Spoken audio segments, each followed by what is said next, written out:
जय हिंद बच्चों, आप सभी साथियों का स्वागत है एक बार फिर से स्टूडेंट फॉर एजुकेशन परिवार में। प्यारे साथियों, फिर लेके हाजिर हूँ मैं आप लोगों की अर्धवार्षिक परीक्षा का विज्ञान का ओरिजिनल पेपर कक्षा 8वीं का। जी हाँ, देखिए आप लोग वीडियो देख लेते हो, चैनल को सब्सक्राइब नहीं करते हो और वीडियो को लाइक भी नहीं करते हो।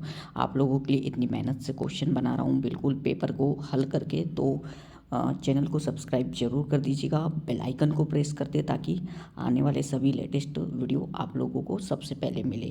तो चलिए इस क्वेश्चन पेपर को हल करते हैं हम लोग। ओके। और हाँ, कमेंट्स बॉक्स में आप लोगों को टेलीग्राम चैनल की लिंक दे दूँगा, उसको भी ज्वाइन कर लीजिएगा। चलिए सब्सक्राइब जरूर कीजिएगा चैनल को। ओके। ताकि मैं आने वाले पेपर आप लोगों के लिए और बना सकूँ। ठीक है, चलिए पहला क्वेश्चन देखिए यहाँ पे। ईस्ट का उपयोग निम्न के उत्पादन में होता है, तो इसका उत्तर आप लोगों का हो जाएगा एल्कोहल। ओके, बढ़ेंगे अगले क्वेश्चन की ओर। अगला क्वेश्चन देखिए यहाँ पे, निम्न पदार्थों में सबसे पहले कौन जलेगा, तो इसका उत्तर होगा पेट्रोल। ओके, बढ़ेंगे अगले क्वेश्चन की ओर। तो देखिए यहाँ पे मैग्नीशियम का रिबन मतलब फीता वायु में जलने पर उत्पन्न करता है, तो ये क्या करता है, ये करता है मैग्नीशियम ऑक्साइड, ऊष्मा और प्रकाश। ओके, चलिए बढ़ेंगे अगले क्वेश्चन की ओर। अगला क्वेश्चन देखिए यहाँ पे, पौधों और जंतुओं की वह स्पीसीज जो किसी विशेष क्षेत्र में विशिष्ट रूप से पाई जाती है वह है। देखिए अगर वीडियो आप लोगों को जो है स्पष्ट नहीं दिखाई दे रहा होगा तो वीडियो की क्वालिटी बढ़ा लीजिएगा। ओके, चलिए क्वेश्चन देख लेते हैं हम लोग। पौधों और जंतुओं की वह स्पीसीज जो किसी विशेष क्षेत्र में विशिष्ट रूप से पाई जाती है वह है, तो इसका उत्तर हो जाएगा आपका विशेष क्षेत्रीय स्पीसीज। ओके, बढ़ेंगे अगले क्वेश्चन की ओर। तो देखिए यहाँ पे प्रश्न नंबर 5वां, लैंगिक प्रजनन में भाग लेते हैं, तो लैंगिक प्रजनन में भाग कौन लेते हैं, एक नर व एक मादा जंतु। ठीक है, बढ़ेंगे अगले क्वेश्चन की ओर। तो देखिए रिक्त स्थान की पूर्ति कीजिए। प्रश्न नंबर 6, काष्ठ कोयला वायु में जलकर कार्बन डाइऑक्साइड और खालिस्तान उत्पन्न करते हैं, तो इसका उत्तर होगा ऊष्मा। ओके, चलिए बढ़ेंगे अगले क्वेश्चन की ओर। अगला क्वेश्चन देख लेते हैं। तो जिन पदार्थों का ज्वलन ताप खालिस्तान होता है और जो ज्वाला के साथ सरलतापूर्वक आग पकड़ लेते हैं ज्वलनशील पदार्थ कहलाते हैं, तो इसका उत्तर होगा आपका क्या, बहुत कम। बहुत कम। ओके, वीडियो लाइक नहीं किया है तो लाइक कीजिएगा और चैनल को अभी तक सब्सक्राइब नहीं किया है तो सब्सक्राइब जरूर कर लीजिएगा। चलिए अगला क्वेश्चन देखते हैं हम लोग। कागज बचाने का अर्थ है खालिस्तान को बचाना, तो यहाँ पे आप लोग लिख दोगे पौधों को बचाना। ठीक है, पौधों को। बढ़ेंगे अगले क्वेश्चन की ओर। तो अगला क्वेश्चन देखिए, वह निषेचन जो माता के शरीर में, एक बार फिर से रिपीट कर देता हूँ, वह निषेचन जो माता के शरीर के अंदर होता है खालिस्तान निषेचन कहलाता है, तो इसका उत्तर होगा आंतरिक। ठीक है, आंतरिक निषेचन। चलिए बढ़ेंगे अगले क्वेश्चन की ओर। तो अगला क्वेश्चन देखते हैं, लड़कियों में मासिक धर्म चक्र की शुरुआत खालिस्तान कहलाती है, तो ये क्या कहलाती है, मोनार्चे। लिख लीजिएगा मोनार्चे। ठीक है, मोनार्चे। आगे बढ़ते हैं हम। देखिए यहाँ पे थोड़ा इसको क्या लिखोगे इस खालिस्तान में, मोनार्चे। ठीक है, बढ़ेंगे अगले क्वेश्चन की ओर। तो देखिए प्रश्न नंबर 11, 12 और ये आप लोगों के 13, 14, 15, 16, 17, 18, 19। ठीक है, और ये आप लोगों का टोटल देखिए प्रश्न 26 है। अभी इनका मैं टोटल का पूरा 26 प्रश्नों का सॉल्यूशन बताने वाला हूँ, तो वीडियो में अंतिम तक बने रहिएगा ताकि एक एक क्वेश्चन आपसे मिस ना हो। ओके, तो चलिए प्रश्न नंबर 11 आपका है, शिशु एवं बच्चों को टीका क्यों लगाया जाता है, तो इसमें आप लोग यहाँ से यहाँ तक लिखना है आपको उत्तर, क्योंकि ये 2 नंबर का क्वेश्चन है। क्या लिखना है, बच्चों के शरीर में रोग प्रतिरक्षण हेतु टीके लगाए जाते हैं जिससे बच्चों के शरीर की रोग से लड़ने की शक्ति बढ़ती। मात्र इतना लिख दोगे आप, 2 नंबर आपको मिल जाएंगे। बढ़ेंगे अगले क्वेश्चन की ओर। तो देखिए यहाँ पे 12वें नंबर का क्वेश्चन है, हम बहुत अपने हम बहुत व्यावसायिक कारण से किसे हम काला सोना कहते हैं। तो देखिए यहाँ पे इसका उत्तर यहाँ से यहाँ तक आपको लिख देना होगा। पेट्रोलियम को काला सोना कहा जाता है। पेट्रोलियम को काला सोना इसलिए कहा जाता है क्योंकि जब ज़मीन से कच्चा तेल निकाला जाता है तो उसका रंग काला होता है। इसके अलावा पेट्रोलियम के कई और कारण भी होते हैं जिनकी वजह से इसे काला सोना कहा जाता है। ठीक है, देखिए यहाँ पे किस कारण से, यह पृथ्वी की सतह से निकाला गया कच्चा तेल है। इसकी कीमत बहुत ज़्यादा होती है। यह सीमित मात्रा में उपलब्ध होता है। इससे बनने में लाखों साल लगते हैं। ओके, तो इतना भी उत्तर लिख दोगे तो आपको 2 नंबर आसानी से मिल जाएगा। बढ़ेंगे अगले क्वेश्चन की ओर चलिएगा। तो देखिए अगला क्वेश्चन आपका क्या है। क्वेश्चन नंबर 13, कोयले के प्रक्रमण द्वारा उत्पादित 3 उत्पादों के नाम लिखना है आपको। तो देखिए कोयले के प्रक्रमण से जो प्राप्त होते हैं हमको 3 उपयोगी उत्पाद ये है, कोक, कोल टार और कोल गैस। इतना लिख दोगे आप। ठीक है, चलिए बढ़ेंगे अगले क्वेश्चन की ओर। अगला क्वेश्चन देखिए यहाँ पे क्वेश्चन नंबर 14, किन्हीं 2 राष्ट्रीय उद्यानों के नाम आपको लिखना है। मैंने यहाँ पे 5 दे रखा है लेकिन आपको 2 लिखना है। ओके, आप इस प्रकार से लिख दोगे कि 2 राष्ट्रीय उद्यान निम्नलिखित है, उनमें से एक नाम Jim Corbett national park, Kaziranga राष्ट्रीय उद्यान, या तो आपका कान्हा-किसली राष्ट्रीय उद्यान भी आता है, रणथंभौर भी है। तो 2 लिखना है मात्र आपको। ठीक है, चलिए बढ़ेंगे अगले क्वेश्चन की ओर। अगला क्वेश्चन देखिए यहाँ पे क्वेश्चन नंबर 15, मरुस्थलीकरण कब होता है। तो देखिए यहाँ पे उत्तर में लिखोगे मरुस्थलीकरण के कारण प्राकृतिक संसाधनों का अत्यधिक दोहन, उदाहरण के लिए वनस्पति या जल के गैर जिम्मेदार प्रबंधन परिणाम स्वरूप। ठीक है, ये आपका इस कारण से मरुस्थलीकरण होता है। ठीक है, यहाँ तक भी लिख सकते हो आप। चलिए बढ़ेंगे अगले क्वेश्चन की ओर।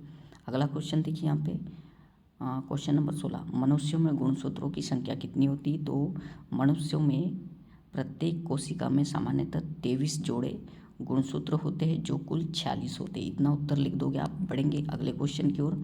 अगला क्वेश्चन देखिए यहाँ पे क्वेश्चन नंबर 17, एक किसान अपनी भरपूर और अच्छी फसल काटने के बाद सुखाना भूल गया, उसे किन समस्याओं का सामना करना पड़ेगा। तो उत्तर में क्या लिखोगे, अगर कोई किसान अपनी फसल का भंडारण से पहले सुखाना भूल जाता है तो उसे कई तरह की समस्याओं का सामना करना पड़ सकता है। फिर लिखोगे उसके आगे देखिए यहाँ पे फसल खराब हो सकती है, पॉइंट बना के। ठीक है, उस पर जीवाणुओं का हमला हो सकता है, अंकुरण क्षमता कम हो सकती है, फसल पर कीड़े चूहे और सूक्ष्म जीवों का हमला हो सकता है। ये सारे कारण आपको लिखना पड़ेगा। फसल में फफूंद लग सकती है, फसल मौसम के कारण बर्बाद हो सकती है। ठीक है, इतना उत्तर में आपको लिख देना पड़ेगा। बढ़ेंगे अगले क्वेश्चन की ओर।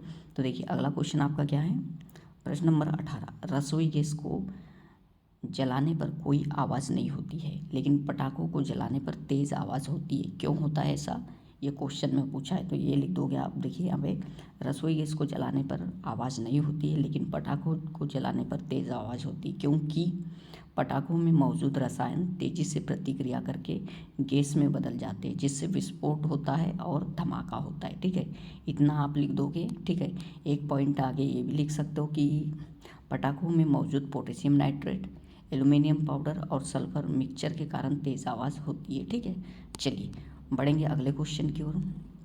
अगला क्वेश्चन देखिए यहाँ पे क्वेश्चन नंबर 19, एक प्रयोग में 4.5 किलो ईंधन पूरी तरह से जल गया था। उत्पादित गर्मी 18,000 kg में मापा गया था। ईंधन के ऊष्मीय मान की गणना करें। तो ये इस प्रकार से आपका जो है उत्तर होगा। ओके, ये वाला उत्तर आप लिख दोगे। चलिए बढ़ेंगे अगले क्वेश्चन की ओर। तो अगला क्वेश्चन देखिए यहाँ पे क्वेश्चन नंबर 20, मुर्गी और मेंढक दोनों ही अंडे देते हैं लेकिन दोनों में निषेचन की प्रक्रिया अलग होती, क्यों। तो देखिए इसमें लिख दोगे, मुर्गी और मेंढक दोनों ही अंडे देते हैं लेकिन इनमें निषेचन की क्रिया अलग अलग होती है, क्योंकि मुर्गी में आंतरिक निषेचन होता है जबकि मेंढक में बाहरी निषेचन होता है। ठीक है, ज़्यादा लिखना चाहते हो तो ये और पॉइंट दे दिया हूँ, मुर्गी में निषेचन, मेंढक में निषेचन। ठीक है, चलिए अब बढ़ते हैं अगले क्वेश्चन की ओर। तो देखिए अगला क्वेश्चन क्या है, प्रश्न नंबर 21, ये आपको स्पष्ट नहीं दिखाई देगा लेकिन मैं पढ़ रहा हूँ यहाँ पे क्वेश्चन, तो उस प्रकार से आप देख लीजिएगा। निम्न में से जरायुज जंतु और अंड प्रजक जंतु को विभाजित कीजिए। तो आप इसका उत्तर किस साइड से लिखोगे? देखिए, मानव, मुर्गी, सांप, बिल्ली, कुत्ता, चिड़िया, हाथी, घोड़ा, कौवा, बतख और शुतुरमुर्ग, ये लिस्ट दे रखी है। इसमें से आपको निकालना है जरायुज जंतु। जरायुज जंतु की लिस्ट बनाना है और एक प्रजक वाली, ठीक है, मतलब अंड प्रजक, ठीक है, मतलब जो अंडे देते हैं वाले जंतु की एक अलग लिस्ट बनानी है और जो अंडे नहीं देते हैं। तो देखिए, आपको पता होना चाहिए, मानव अंडे नहीं देते हैं, ठीक है। आपका जो है बिल्ली, ये भी अंडा नहीं देती है। कुत्ता, ये भी अंडा नहीं देते, तो इनकी एक लिस्ट अलग से इस साइड में बना लेना उत्तर में, और जो अंडा देते हैं उनकी एक लिस्ट इस साइड में। घोड़ा भी अंडा नहीं देता है, ठीक है, तो ये एक लिस्ट में आ जाएंगे, मानव, बिल्ली, कुत्ता, ठीक है, घोड़ा, हाथी और आपका देखिए यहाँ पे, तो ये इतने जो है एक लिस्ट में आ जाएंगे। और जो मुर्गी है ये अंडा देती है, सांप अंडा देता है, बतख, शुतुरमुर्ग, कौवा, ओके, चिड़िया, ये सारे के सारे अंडे देते हैं। तो अंडे देने वालों की एक अलग लिस्ट बना लोगे जिसको अंड प्रजक कहेंगे, और जरायुज जंतु मतलब जो अंडे नहीं देते हैं, ठीक है, उनमें मैंने बताया था आपको जरायुज में मानव आ जाएगा। लिस्ट बनाना है, विभाजित करना है, एक तरफ आप जरायुज लिख दोगे, जरायुज जंतु, और एक तरफ अंड प्रजक जंतु, ठीक है, जो जो बताया उत्तर में आप लिख दीजिएगा। चलिए अगला क्वेश्चन देखते हैं। क्वेश्चन नंबर 22, वायुमंडलीय दाब किसे कहते हैं? तो ये आप उत्तर ये वाला लिख दोगे। पृथ्वी के वायुमंडल में मौजूद हवा के अणुओं द्वारा जमीन पर लगाए गए बल को वायुमंडलीय दाब कहते हैं। इसे वायु दाब या बैरोमीटर के दबाव के नाम से भी जाना जाता है। वायुमंडलीय दबाव को मापने के लिए बैरोमीटर का इस्तेमाल किया जाता है। इतना उत्तर आप लोग लिख दीजिएगा। चलिए, ये कुछ खास बातें ये भी आप लिख सकते हो उत्तर में। चलिए बढ़ेंगे अगले क्वेश्चन की ओर। अगला क्वेश्चन देखिए यहाँ पे, क्वेश्चन नंबर 23, गेहूँ की फसल उगाने के सही क्रम को लिखिए। तो आपको दिया रहेगा क्वेश्चन में क्रम, उसको लिखना है। गेहूँ की फसल उगाने के लिए इन प्रक्रियाओं का सही क्रम है, सबसे पहले मिट्टी को तैयार करेंगे, फिर बीज बोना, इस प्रकार से आपको लिखना है उत्तर, ठीक है, फिर खाद और उर्वरक डालना, फिर सिंचाई करना, आगे देखिए यहाँ पे खरपतवारों से सुरक्षा करना, फिर कटाई करना और फिर भंडारण करना, ये सारा क्रम आपका आ जाएगा उत्तर में। चलिए बढ़ते हैं अगले क्वेश्चन की ओर। तो अगला क्वेश्चन देखिए यहाँ पे, क्वेश्चन नंबर 24 होगा, निम्नलिखित को हितैषी और हानिकारक सूक्ष्मजीवों में वर्गीकृत कीजिए। ईस्ट, मलेरिया, परजीवी, लैक्टोबैसिलस, रोटी की फफूंद, राइजोबियम और बेसिलस और एंथ्रेसिस। तो इनको एक लिस्ट बनाना है इस प्रकार से, हितैषी और हानिकारक। तो इनमें कौन कौन से आ जाएंगे? ईस्ट हितैषी में आ जाएगा, ठीक है, लैक्टोबैसिलस भी आपका हितैषी में आ जाएगा, इस साइड में लिखना है, और राइजोबियम भी आपका हितैषी में आ जाएगा। और हानिकारक में कौन कौन से आ जाएंगे? मलेरिया परजीवी आ जाएगा हानिकारक में, ठीक है, कौन कौन सा? मलेरिया परजीवक हानिकारक में लिखना है, रोटी की फफूंद भी हानिकारक में लिखना है, और बेसिलस एंथ्रेसिस ये भी आपका हानिकारक। 3 इस साइड में आएंगे और ये बच्चे वाले 3 आपके जो है ये इस साइड में आ जाएंगे, ठीक है। चलिए बढ़ेंगे अगले क्वेश्चन की ओर। तो अगला क्वेश्चन देखिए यहाँ पे, क्वेश्चन नंबर 25, संतति का लिंग निर्धारण किस प्रकार से होता है, विस्तार कीजिए। अब ये आपको स्पष्ट नहीं दिखाई देगा लेकिन मैं पढ़ के बता दे रहा हूँ, इस प्रकार से आपको लिख देना है। संतति का लिंग निर्धारण पुरुष के शुक्राणु में मौजूद लिंग गुणसूत्र के आधार पर होता है। इसमें पहला पॉइंट, महिलाओं के अंडों में हमेशा एक एक्स गुणसूत्र होता है, पुरुषों में एक्स वाई लिंग गुणसूत्र होते हैं। पुरुष के शुक्राणु में एक्स या वाई गुणसूत्र हो सकता है। अगर शुक्राणु में एक्स गुणसूत्र होता है तो संतान का लिंग स्त्री होगा। अगर शुक्राणु में वाई गुणसूत्र होता है तो संतान का लिंग पुरुष होगा। इतना पॉइंट आप लिख दोगे, आपको नंबर मिल जाएंगे। चलिए बढ़ते हैं अगले क्वेश्चन की ओर। अगला और अंतिम क्वेश्चन है, देखिए, पहाड़ों पर वायुदाब कम क्यों होता है, कारण लिखिए।